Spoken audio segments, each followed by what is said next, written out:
From a Frontier League All-Star to being signed with the Cincinnati Reds, this is Trevor Kuncl's story. Trevor came to us in the offseason of 2023-2024. He had already had like a pretty solid career with the Lake Erie Crushers playing independent baseball. And it was very interesting to me to see where some of the pieces in his game were lacking to see how we could get him to the next level.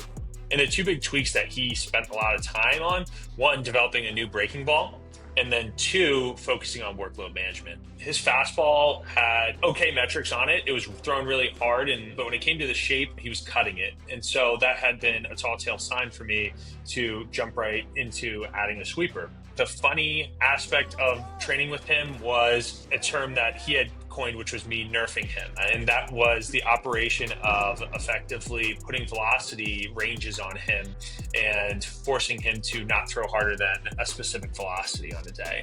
If you fast forward through that summer, he had a fantastic summer where he was an all-star. It was just very apparent to me that he was throwing harder and that this guy was somebody that really deserved a chance to be playing professional baseball. He had reached out to me and was telling me about there being a possibility of him being picked up by the Cincinnati Reds. And thankfully that went through, and he's been throwing really well up to this point and early on in his first season with the Reds. And I'm just happy that he was willing to come and listen and take some of the information that I had to give him and really like change his game to not only throw harder, but have better secondaries and just overall continue his career within professional baseball.